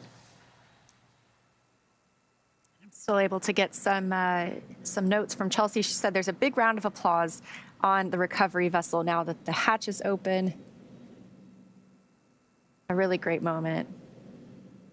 Really signifies the end of a successful mission. As we mentioned before, that the individual that you see there on the right-hand side of your screen between pilot Josh Kassa and Commander Nicole Mann, that is the SpaceX medical doctor, always the first person to pop in. Basically just looking for 4 thumbs up from the crew members to indicate that they're feeling all right and ready to egress the capsule. We'll also get a chance for one of the photographers. We do have photographers on the recovery ship as well that are able to document the splashdown itself. So, as I mentioned, going to get that shot. Hopefully 4 smiling faces. I'm sure they're using a wide-angle lens to capture everyone's smiling faces, and The other thing you can note there on the exterior of the Dragon capsule is the evidence of re-entry. You can see there with some slight scorch marks on the thermal protective system there. It was a very pristine white on launch day, and within the last hour, of course, it re-entered the atmosphere and splashed down, and we can see that evidence there on the exterior of the capsule. Yeah, the heat shield obviously did a great job bringing back our crew members safely. And this is the second flight for this capsule, so there is the opportunity for it to be taken back and refurbished or polished up, prepared for another future flight. So for those of you just recently joined, the crew is, the Crew-5 astronauts and cosmonaut are now on board the recovery vessel, and we are awaiting their egress from Dragon Endurance. They will come out one at a time, assisted by the recovery team members. As you can imagine, after spending 157 days in space, gravity might not feel super awesome right now, and so we will assist them just to make sure that they are safe, making their first motions back on Earth. You can see them passing out of the capsule. Those are the tablets that we noticed earlier the crew members wear around their upper thigh. They're able to monitor procedures on those tablets. So they're starting to pass those out of the hatch. I think I've seen all 4 come through, and that was a footrest. Those can be detached, obviously, here on Earth or whether on orbit to have a little bit more space in the capsule. So they'll remove those 4 footrests to allow teams to more easily enter Dragon and help these crew members back on board the ship. Again, this view here in Mission Control in Hawthorne, California, teams at SpaceX monitoring the return and arrival of Crew-5.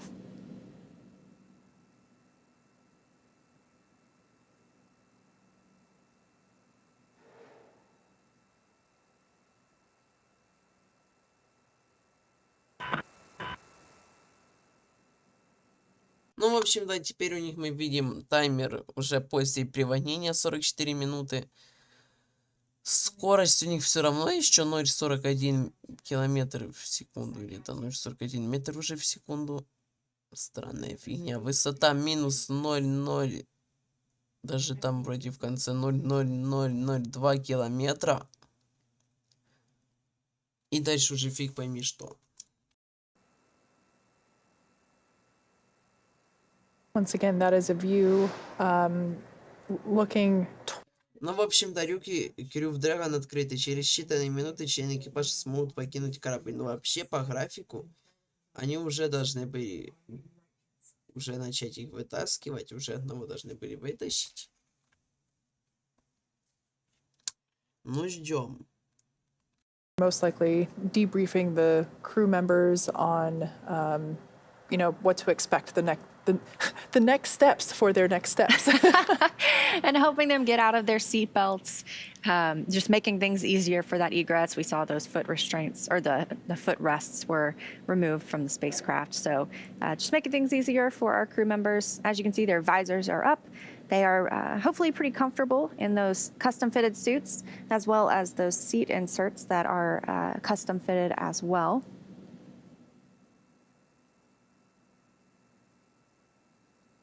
Again, these are SpaceX team members.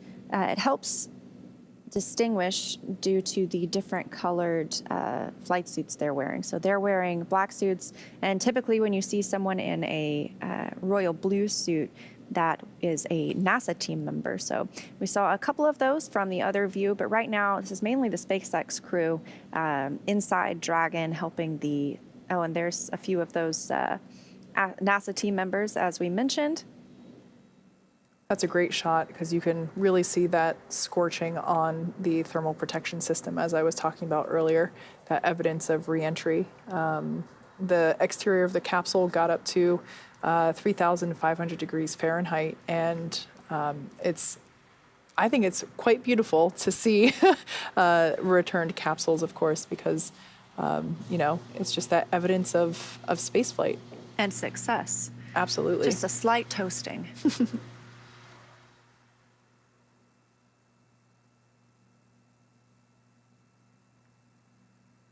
And just a reminder, of course, once these astronauts are helped out of the capsule, we'll see them being placed likely on stretchers, again, helping them regain their Earth legs. They'll then move into those routine medical checks. Those happen on the boat. And shortly after those, they will board a ready and waiting helicopter to head back to land.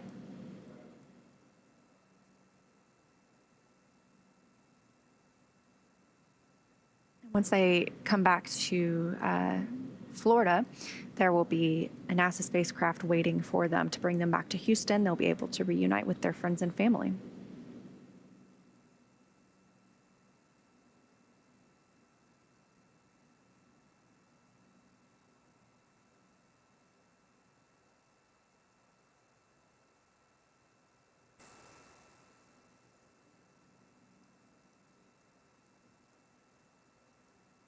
And it looks like our egress is beginning with NASA astronaut Josh Kassa, pilot of Dragon Endurance. О, ну наконец-то с опозданием на 4 минуты начали доставать, в общем-то, первого человека, Джоша Кассада, астронавта НАСА Джош Кассада. Джоша Кассаду, если быть правильнее, мне кажется.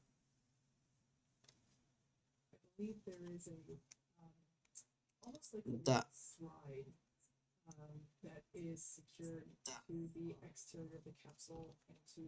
Да.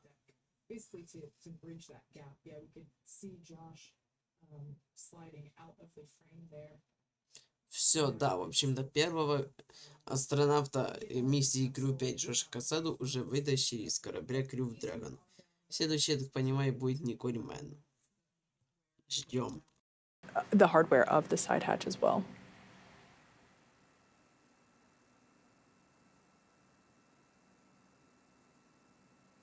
Of course, all those buttons that we see there on the crew displays are all now completely deactivated now that the Dragon capsule is recovered and secure on the recovery vessel. So even if somebody were to bump one with their elbow or their head, nothing would happen. Those have all been saved.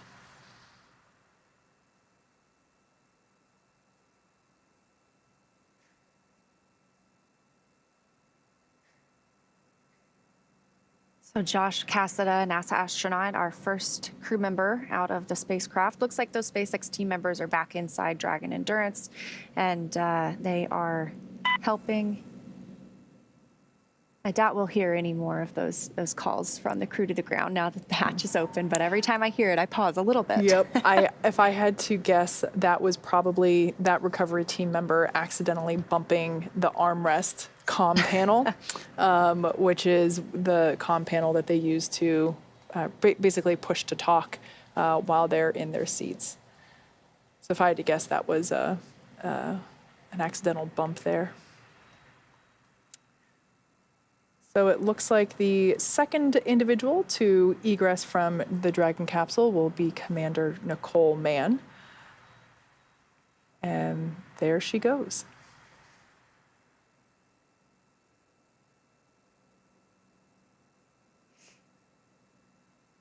Also 157 days for Nicole, being that it was her first space flight.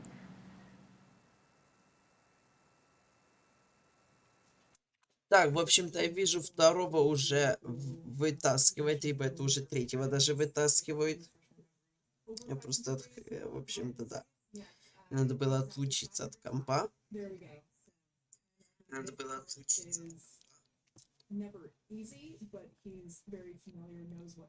Да второй или это уже третий? Нет, это второй. То есть, второй космонавт миссии, астронавт миссии Crew-5, именно астронавт НАСА Джош Кассада. Ой, не Джош Кассада, Николь Манн. Джоша Кассаду уже вытащили. Ну, Николь Манн уже тоже. Но я хочу сказать то, что все, я уже окончательно устал, и я ухожу, в общем-то, да. Я говорил то, что я буду смотреть всего лишь до момента, когда вытащат хотя бы одного, уже вытащили двоих, поэтому все. Я уже спать хочу, что пипец, у меня уже 5 утра, я вообще не ложился, то есть 4:54. Да. И стрим идет уже практически 2 часа, может уже и 2 часа, поэтому все. Всем спасибо за просмотр и всем пока. Приходите на прямую трансляцию запуска протона где-то в 22:50 по UTC.